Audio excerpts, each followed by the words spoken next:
მოგესალმებით აგიო ფილმსის მაყურებლებს. მსახურობ ბოდორნის ღვთისმშობლის შობის სახელობის ტაძარში. ეხლა ჩვენ ვიმყოფებით ამ ტაძარში. ეს ტაძარი ერთ-ერთი უძველესი ტაძარი არის საქართველოს მართლმადიდებელი ეკლესიისა.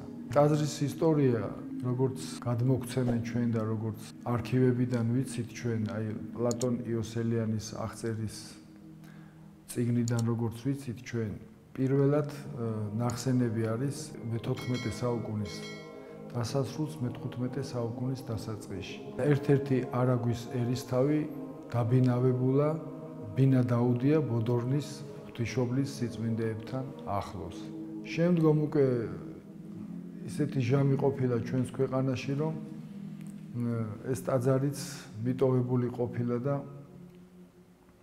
მე მოუწიათ ამ ტაძრის აღდგენას, როგორც ქტიტორებისაგან ტაძრის აღშენებლები ქტიტორებისაგან არის დაწერილი ქვა და ჩადებული ტაძრის კედელში აღნიშნული არის, რომ ეს ტაძარი ბოდორნის ღვთისმშობლის ეკლესიის ტაძარი განუახლებიათ ნინოწმინდელ მიტროფანეს და სახლთუხუცეს ქაიყუბათ კობიაშვილს 1717 წელს. და ფაქტიურად მათ კი არ განუახლებიათ, თითქმის სულ ახლიდან აუშენებიათ. მე-19 საუკუნის დასაწყისში, როგორც გადმოგცემს ჩვენ წილკნის ეპარქიის აღწერის წიგნი, აქ წილკნის ეპარქიის მმართველი მღვდელმთავრის დამხმარე ქორ ეპისკოპოსი ყოფილა ერთი ბოდორნაში და მეორე გერგეთის სამებაში. უძველესი ტაძარია, დღესდღეობითაც უამრავი ადამიანი მოდის ამ ტაძარში, ესასწორება ყველა წმინდა ღვთისმშობელს. დიდი დღესასწაული არის ხოლმე ღვთისმშობლის შობის, მრავალი ადამიანი მოდის, ლოცულობს, ევედრება. საკურთხეველში აღდგენითი სამუშაოების ჩატარების დროს ჩვენ აქ ვიპოვეთ ეს ვერცხლის და ალბათ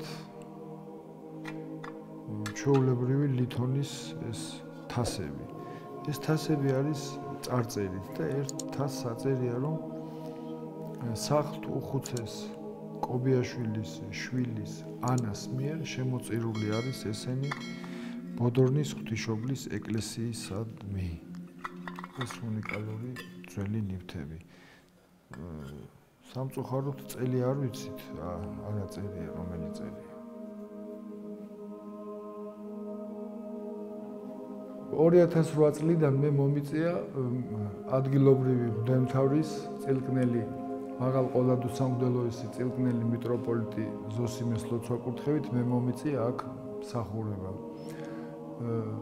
ფაქტიურად აქ არაფერი არ იყო. წელიწადში ერთხელ თუ აღასრულებდნენ ხოლმე ღვთისმსახურებას დღესასწაულზე და მაშინ აი ადგილობრივი ხალხის დახმარებით შეწევნით ჩვენ ბევრი რაღაცები შევძელით და გავაკეთეთ. აქ ფაქტიურად აღესრულება მსახურება, ტაძარმა დაიწყო სიცოცხლე. ჩვენ აქ აღმოვაჩინეთ უძველესი ფრესკების ფრაგმენტები. მერე შემდგომ წლებში უკვე მოიხატა ეს ტაძარი.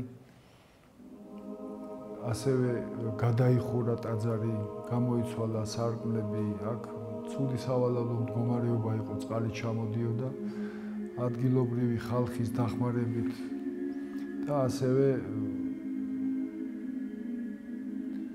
ამ ეკლესიის ტაძრის მოკეთის, დიდი მოკეთის არჩილ ძიძიშვილის დახმარებით ბევრი რაღაცის გაკეთება შევძელით. ბევრი რაღაცაც გასაკეთებელი არის და იმედი არის, რომ ღმერთის შეწევნით სამომავლოდ კიდე ბევრ რამეს შევმატებთ ტაძარსა და არა მარტო ტაძარსაც, არამედ ამ ხეობასაც და ამ აქაურ ხალხსაც, აქ მლოცველებსაც, ვინც რწმენითა და სასოებით მოდიან ღვთისმშობლის ტაძარში.